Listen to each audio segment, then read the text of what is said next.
దేవుని పరిశుద్ధ నామానికే స్తోత్రము కలునుగాక. ఆమేన్.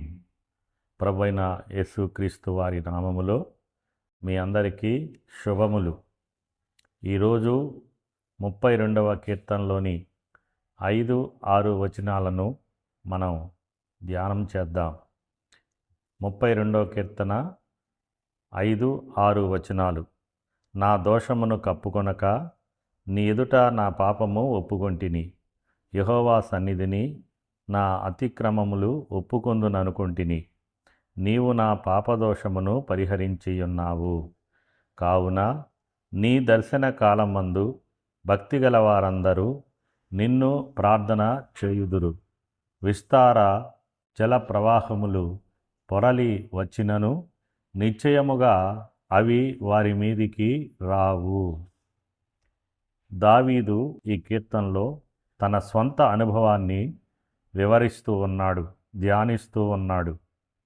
దైవ ధ్యానముగా రాయబడిన ఈ కీర్తనలో దావీదు అనుభవాన్ని మనం చూస్తున్నాం.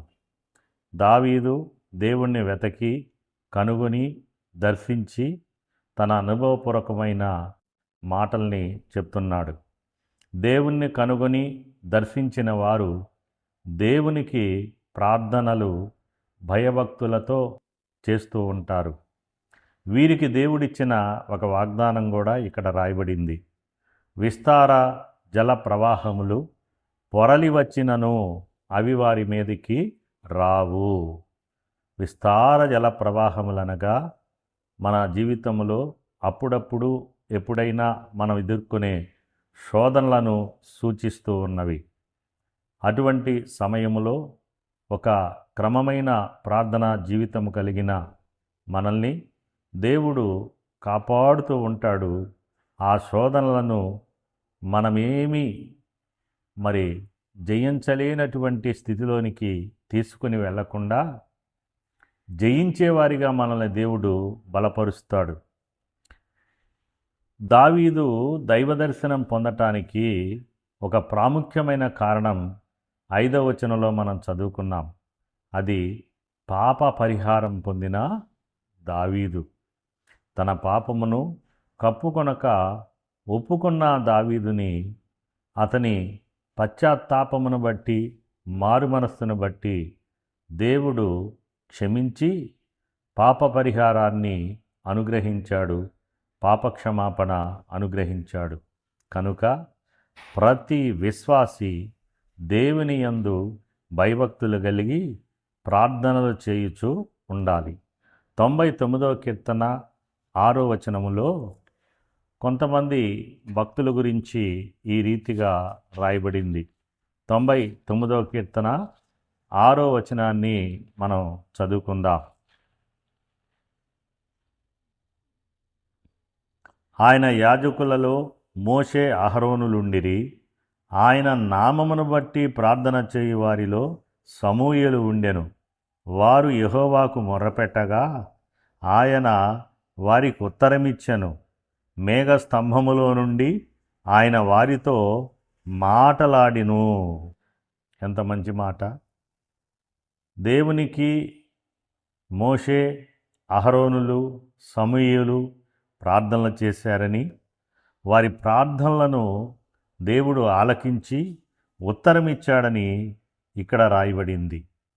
అలాగే ప్రభువైన యేసుక్రీస్తు వారు కూడా మత్తయి సువార్త 7వ అధ్యాయము 7, 8 వచనాలలో అడుగుడి మీకు ఇవ్వబడును, వెదకుడి మీకు దొరుకును, తట్టుడి మీకు తీయబడును, అడుగు ప్రతివాడును పొందును. చూశారండి ఎంత మంచి వాగ్దానమో ప్రార్థన గురించి. అడగాలి, ఆయన మన ప్రార్థన ఆలకిస్తాడు. బైబిల్లో కొంతమందిని మనం చూస్తే ఉదాహరణగా జకర్యా. లూకాసు వార్త 1వ అధ్యాయం 13వ వచనములో జకర్యా ప్రార్థన దేవునికి వినబడింది అని రాయబడి ఉన్నది.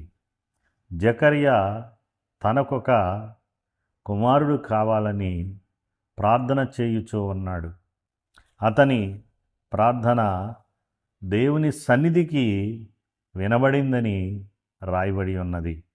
ప్రార్థన ఆలకించిన దేవుడు జకర్యాకు బాప్తిస్మోచ్చే యోహాను అనే ఒక భక్తిపరుడైనటువంటి, ప్రభువుకి ముందుగా నడిచేటటువంటి ధన్యత కలిగినటువంటి, ప్రభువు యొక్క మార్గాన్ని సిద్ధపరిచేటటువంటి ఒక మంచి బిడ్డని, కుమారుణ్ణి అనుగ్రహించినట్లుగా మనం చూస్తాం. అలాగే అపోస్తల కార్యముల గ్రంథములో అన్యుడైన కొర్నేలి దేవుని యందు భయభక్తులు కలిగి ప్రార్థనలు, యాచనలు నిత్యము చేయుచూ ఉన్నాడని, ధర్మకార్యములు చేయుచున్నాడని మనం చదువుకుంటాం. అవి అపోస్తల కార్యముల గ్రంథం మొదటి 2 వచనాలలో మనం చూస్తాం. ఆయన ప్రార్థనలు, ధర్మకార్యములు జ్ఞాపకార్థముగా దేవుని సన్నిధికి చేరినవి. దేవుడు పరలోకము నుండి ఒక దర్శనమును పేతురుకు అనుగ్రహించి కొర్నేలి కుటుంబమంతా రక్షణ పొందేటట్లుగా పేతుర్ని కొర్నేలి ఇంటికి ప్రభువు పంపించారు. అంటే మనం దేవుని యందు భయభక్తులు కలిగి దేవుణ్ణి కనుగొని దేవుణ్ణి దర్శించిన వారమైతే ఆ భయభక్తుల్ని బట్టి ఆయనకు ప్రార్థన చేస్తాం.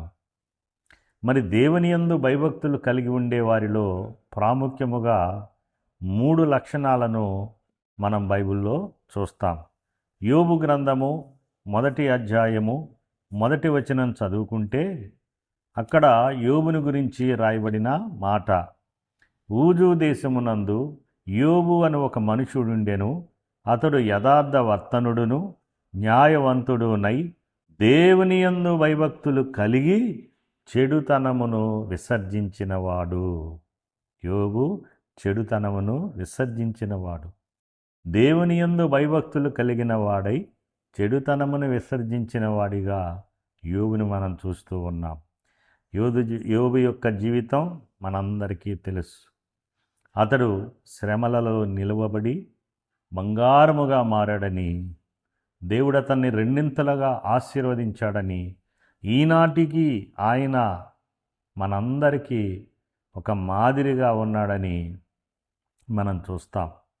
తర్వాత రెండవదిగా దేవుని యందు భయభక్తులు గల వారిలో కనపడే మరి ఒక ప్రాముఖ్యమైన లక్షణం ఏంటంటే, సామెతల గ్రంథము 8వ అధ్యాయము 13వ వచనాన్ని చదువు. సామెతల గ్రంథము 8వ అధ్యాయము 13వ వచనం, యెహోవా యందు భయభక్తులు కలిగి ఉండుట చెడుతనము అసహ్యించుకొనుటయే. దేవుని యందు భయభక్తులు కలిగిన వారు చెడుతనమును అసహించుకుంటారు. చెడుతనమును అసహించుకునే ఒక లక్షణం దేవుని యందు భయభక్తులు కలిగి ఉండుట ద్వారా మనం కలిగి ఉంటాం. ఇది రెండవ లక్షణం. మూడవది సామెతల గ్రంథంలోనే 16వ అధ్యాయములో 6వ వచనాన్ని మనం చదువుకుందాం. 16వ అధ్యాయం 6వ వచనం, కృపా సత్యముల వలన దోషమునకు ప్రాయశ్చిత్తము కలిగివును. యెహోవా యందు భయభక్తులు కలిగి ఉండుట వలన మనుష్యులు చెడుతనము నుండి తొలగిపోవుదురు. దేవుని యందు భయభక్తులు కలిగిన వారు చెడుతనము నుండి తొలగిపోతారు. చెడుతనములో వారు నిలిచి ఉండరు. పొరపాటును ఏమైనా ఇతర కారణాల వలనో వారు చెడుతనములోనికి వెళ్ళినా అందులో వారు నిలిచి ఉండరు. ఆ చెడుతనములో నుండి వెంటనే వారు తొలగిపోతారు. ఈరోజు దేవుని యందు మనము భయభక్తులు కలిగి దేవునికి ప్రార్థన చేసేవారముగా ఉండాలని ప్రభువు పేరిట నేను మీకు మనవి చేస్తూ ఉన్నాను. మరి ఒకసారి 32వ కీర్తనలోని ఆ యొక్క 6వ వాక్య భాగాన్ని నేను మీకు జ్ఞాపకం చేస్తూ ఉన్నా. కావున నీ దర్శన కాలమందు భక్తిగల వారందరూ నిన్ను ప్రార్థన చేయుదురు. విస్తార జల ప్రవాహములు పొరలి వచ్చినను నిశ్చయముగా అవి వారి మీదికి రావు. దేవుని యందు భయభక్తులు కలిగిన వారు, దేవుణ్ణి దర్శించి దేవుణ్ణి కనుగొనిన వారు ప్రార్థన చేస్తారు. మనమందరము ప్రార్థన చేసేవారముగా ఉండాలని ప్రభు అయిన యేసుక్రీస్తు వారు ఆ విషయంలో మిమ్ములను దీవించాలని ప్రభు పేరిట నేను కోరుకొనుచున్నాను. ఆమేన్.